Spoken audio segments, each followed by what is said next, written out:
Dzień dobry, dzień dobry. Witam Was, kochani. Dawno mnie tu nie było,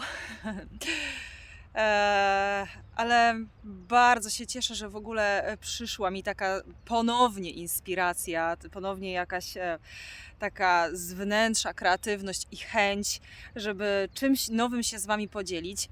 W ogóle bardzo się cieszę, że wróciłam do Polski. Wróciłam około 1,5 tygodnia temu. I drugi piękny, słoneczny dzień, aż chce się coś tworzyć, aż chce się wyjść na zewnątrz. W ogóle to wszystko kwitnie. Pewnie wiecie, o czym mówię, bo pewnie w Waszych miejscach jest podobnie. I ta energia, i to wszystko wraca, i ta chęć życia, i przynajmniej tak u mnie jest.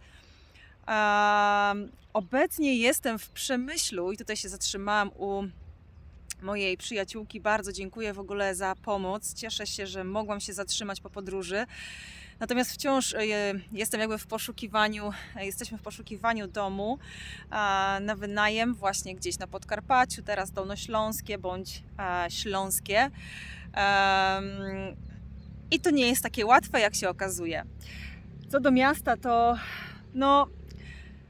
Przemyśl jest dość ładnym miastem, takim bym powiedziała malowniczym. Te budynki są bardzo ciekawe i takie, ja bym powiedziała, jeszcze pamiętają czasy wojny. I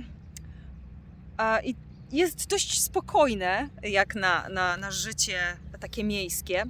Natomiast ja kocham wieś i kocham przyrodę i ciszę i już się we mnie gotuje, żeby po prostu gdzieś znaleźć to miejsce, żeby móc zrobić ogródek, żeby móc wyjść do śpiewających ptaków, a niestety ranek wstaje, to tylko słyszę odgłosy miasta i troszkę mnie to męczy.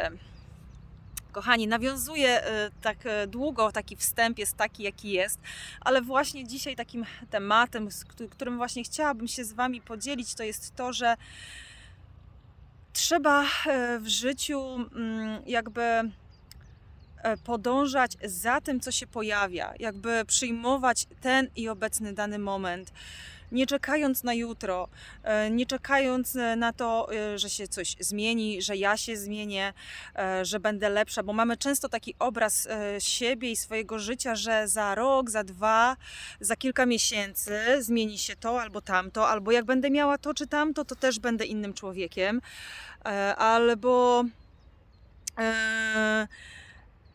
i o tym dzisiaj pewnie będzie troszkę więcej, że jak naprawię siebie, że jak popracuję ze sobą, że jak wzrosnę jakby czy duchowo, czy emocjonalnie, czy dojdę do takiego etapu oświecenia, to wreszcie będę szczęśliwy, szczęśliwa. I wówczas siedzimy tak ze sobą latami, pracujemy nad sobą, chcemy się zmieniać, chcemy wciąż na nowo jakby poszukujemy takiego jakiegoś obrazu siebie, który by nas zadowolił i podążamy za tym, a trudno nam być po prostu w tu i teraz. I trudno nam być w tym momencie z tymi emocjami, z tymi uczuciami, z tym wszystkim, co mamy tu i teraz. I właśnie dzisiaj o tym, że po podróży, która była dla mnie bardzo trudna, trochę też będę mówiła na swoim przykładzie, bo chciałabym, żebyście mogli się dzielić też, znaczy mogli zobaczyć jakby trochę obraz takiego życia, które właściwie jest w tu i teraz i nie jest takie, wiecie, nakoloryzowane, takie cudowne, piękne, jakie widzimy w mediach, jakie widzimy w social mediach, jakie widzimy u innych osób. I wiecie, zdałam sobie sprawę, że czekając na piękne życie, czekając na jutro lepsze, czekając na idealny moment jakiejś decyzji, które chcemy podjąć w życiu, czasem jest iluzją, że to jest taki, a nie inny, że to jest najlepszy czas, że takie życie jest, jakie przyjdzie za jakiś czas, będzie lepszym niż mamy teraz.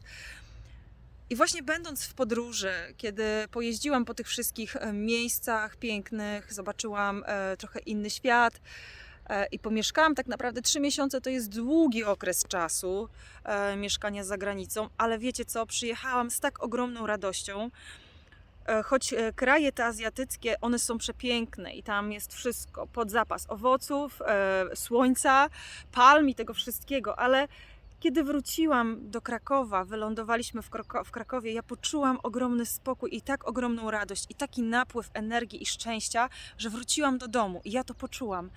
I wiecie, i choć wracamy potem do takiej prozy życia, takiej codzienności, i tu jest, i wróciłam na drugi dzień, padał śnieg i to wszystko, ale niczego nie żałowałam. W ogóle było tak, ja się tak cieszyłam, że wróciłam do tego domu, że mogę, wiecie, w ogóle poczuć to powietrze. Ja poczułam od razu takie czyste polskie powietrze. Taki wiatr wiał. W ogóle to mnie tak ucieszyło. Ja z takim uśmiechem wychodziłam z tego lotniska.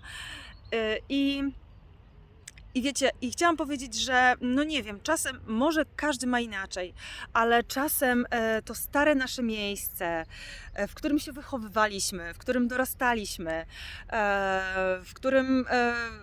gdzie mamy ten dostęp do naszego języka, do naszej kultury, czasem to jest tak o wiele więcej warte w ogóle wszystkiego, tylko my sobie nie zdajemy sprawy i cały czas wielu z nas tęskni za jakimiś podróżami, właśnie za życiem gdzieś za granicą, a tak naprawdę nie czujemy wewnątrz tego i nie widzimy tego, co my mamy, co już mamy, gdzie się urodziliśmy i dlaczego się urodziliśmy w tym danym miejscu. Bo widzicie, ja na przykład temperatury, które są w tych krajach azjatyckich, one są nie do zniesienia, one są bardzo trudne. W naszym kraju, kiedy jest temperatura nawet -20, tak jak ja mieszkałam w górach, w Zakopanem i tam było po -20, ja czułam, że żyję i to mi się bardzo podobało, że zima jest zimna, że wiosna jest piękna, rosną kwiaty, że to wszystko budzi się do życia, że ta szarość tej zimy i te deszcze, że one są potrzebne, że one są też piękne.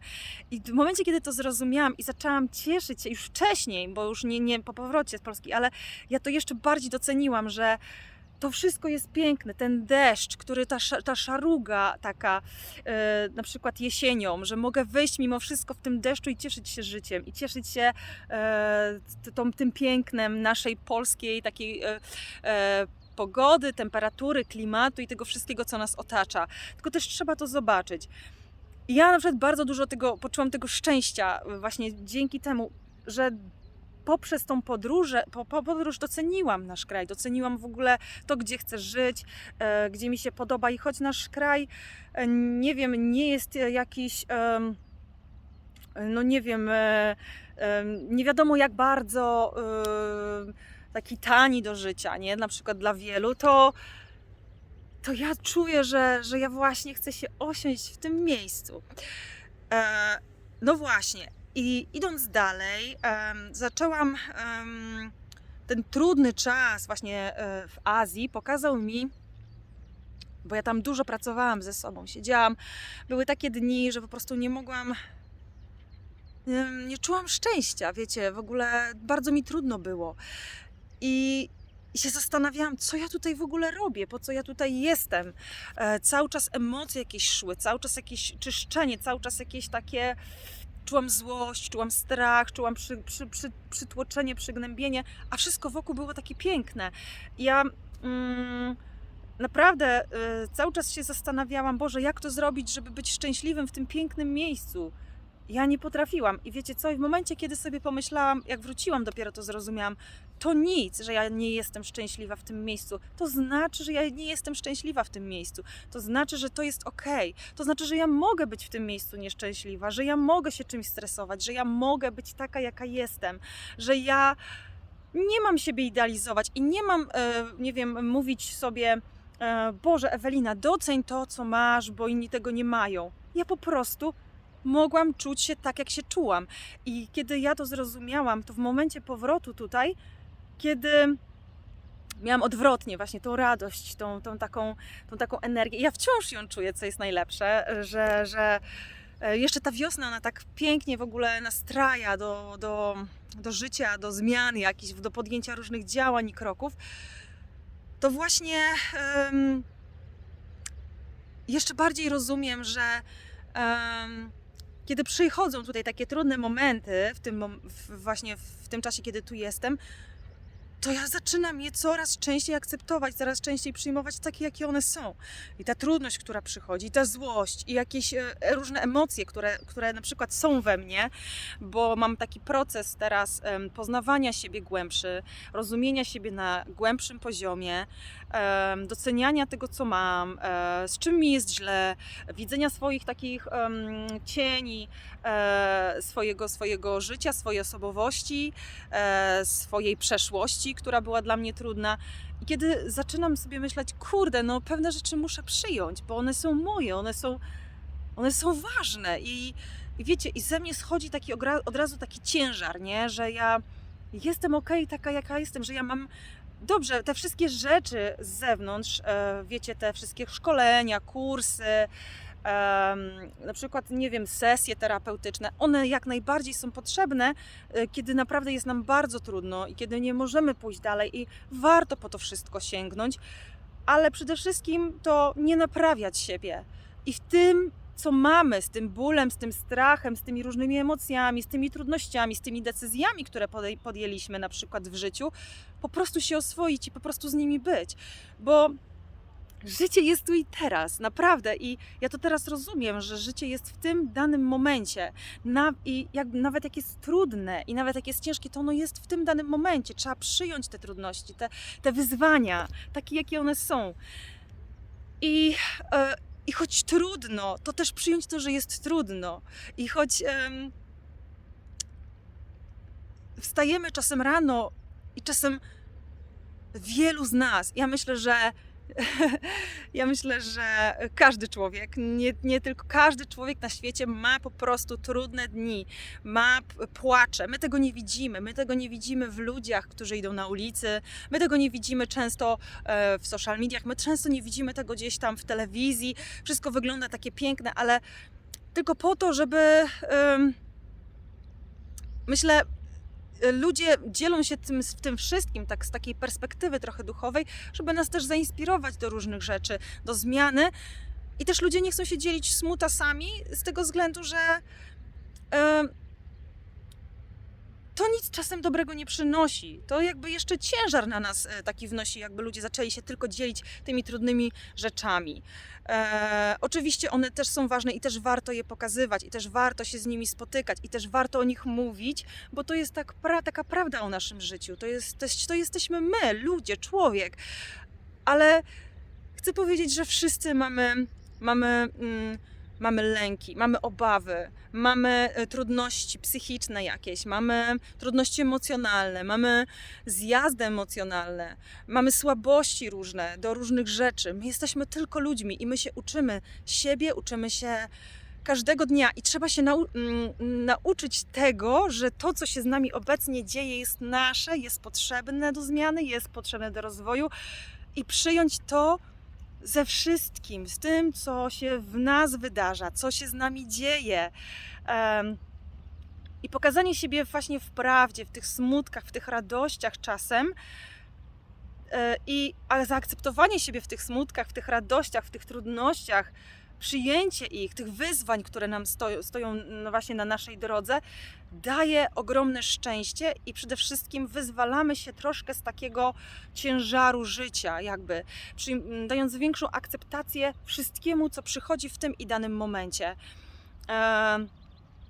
Kiedy patrzymy na drugiego człowieka czasem, że coś u niego idzie pięknie, że sobie żyje sielsko i anielsko, to jest tylko kawałek tego życia, tego człowieka i żebyśmy nie dali sobie wymówić, że on ma lepiej albo on ma gorzej, bo my wszyscy jedziemy na jednym wózku, my wszyscy doświadczamy i trudności, i smutków, i wyzwań, które są i ciężkie, i łatwe. Takie jest życie.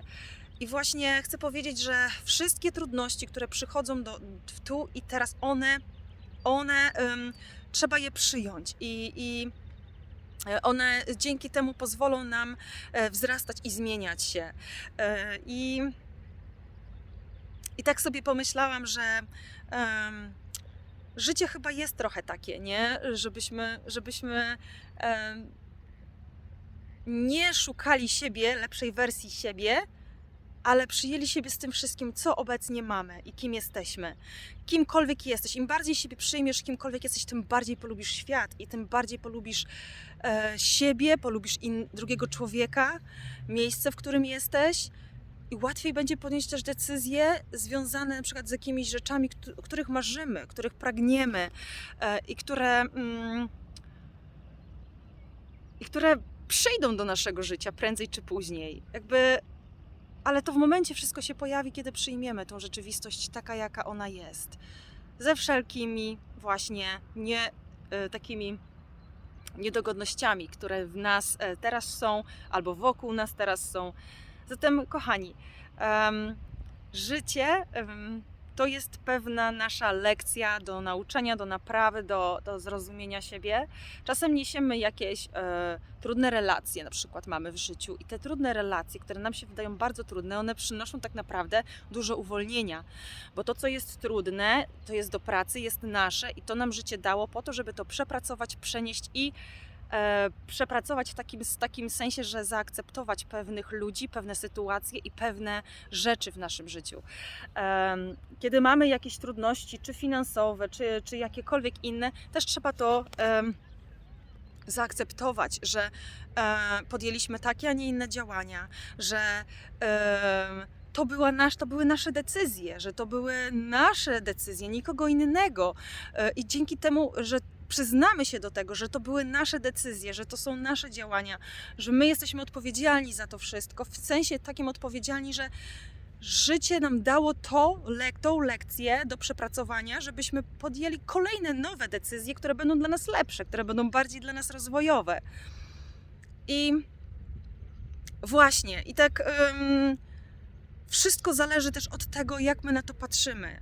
I ja wiem, że trudno jest spojrzeć na siebie w momencie, kiedy mamy tutaj taki chaos, ale z tego chaosu wyklaruje się coś za jakiś czas, co pozwoli nam zrobić kolejny krok. Dlatego te wszystkie rzeczy, które nas wspierają, czy tam medytacje, czy jakieś różne książki, filmy, ludzie, wszystko to jest po to, żeby właśnie zrobić ten krok do przodu i jakby zobaczyć, kurczę, coś się zaczyna zmieniać. I to jest jakiś tam czas do tego potrzebny, żeby to się zaczęło zmieniać i żebyśmy my w końcu mogli odczuć tą zmianę. I to się dzieje, i to się zmienia, bo ja widzę po sobie na przykład, jak ta ogromnie podróż bardzo dużo wpłynęła na mnie, bo to był trudny czas. Ale powrót do Polski pokazał mi, kurczę, to jest moje miejsce i zaczęłam czuć tą lekkość, ten spokój większy, tą większą taką akceptację i tą chęć życia w swoim środowisku jeszcze większą, wiecie, i to taki krok był do zmiany, ale też pozmieniały się emocje we mnie. Jakby to wszystko tak od razu odpuściło, jakby tam, gdzie byłam w tym miejscu, coś mną sterowało, coś mi dawało te wszystkie doświadczenia, żebym ja mogła odpuścić wreszcie, żebym ja mogła odpuścić sobie, odpuścić innym i poczuć luz.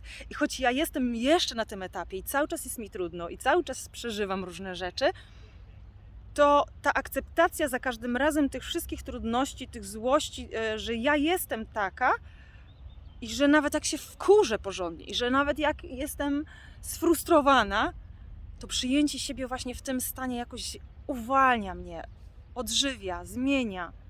Mam większą chęć do życia, bo właśnie przyjęłam siebie w tym momencie, z tym stanem, jaki jest, w tej sytuacji, jakiej jestem.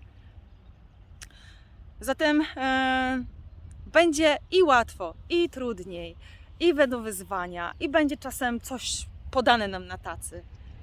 Ale życie jest mądre, wiecie, i ono jest dla mnie, ono jest zaplanowane, ono te rzeczy, które przeżywamy, one dają nam kolejne światło na kolejne rzeczy, które przyjdą. One wzmacniają nas psychicznie, fizycznie, mentalnie, żeby przyszło nowe, żeby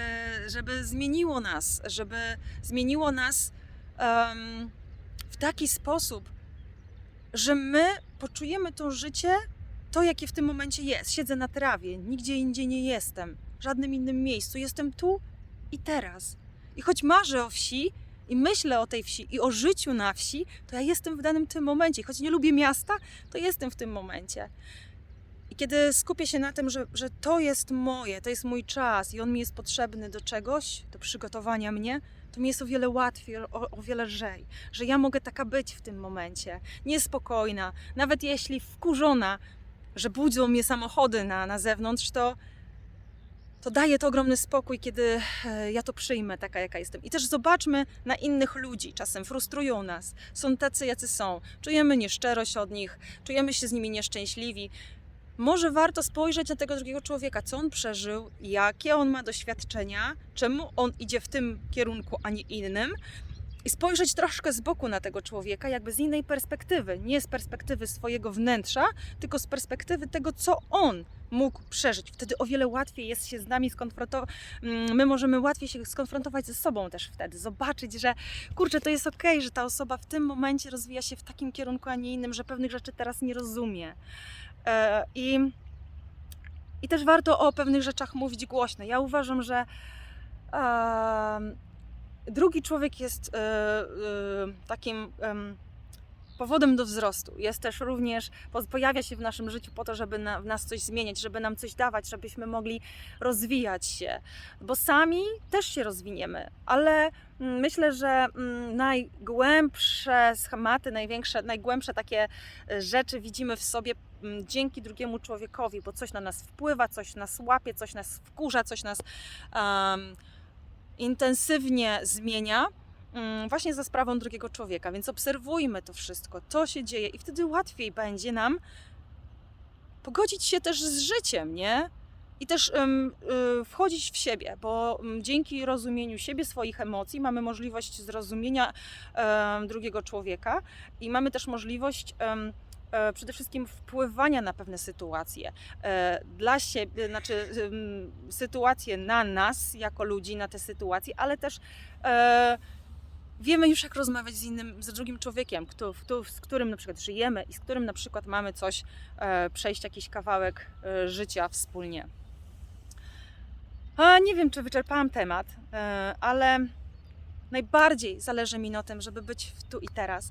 I najbardziej zależy mi na tym,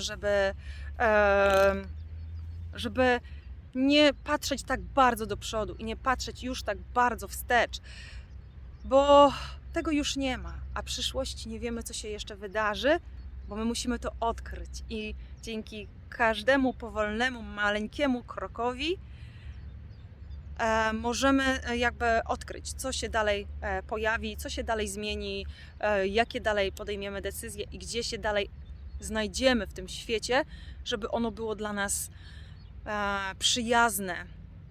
Chcę też powiedzieć, że ja trochę tak się czuję, że czasem mi trudno w tym świecie, jakby troszkę taki ufoludek. Czasem mi bywa ciężko właśnie z tym, że czuję się trochę taka inna.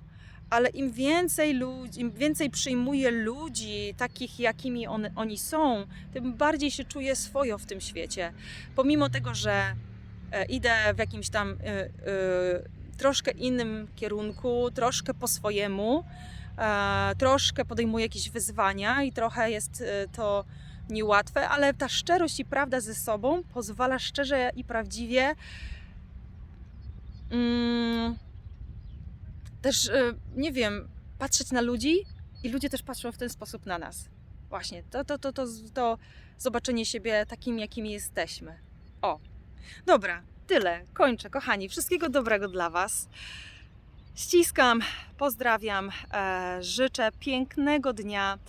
Wciąż robię sesje coachingowe. Jeśli macie, kochani, ochotę, chcecie jakby w jakąś część Was przepracować, jakąś część Was zrozumieć, jakąś część Was przyjąć, zaakceptować, to zapraszam serdecznie. Pięknych, słonecznych i wiosennych dni Wam życzę. Trzymajcie się. Hej!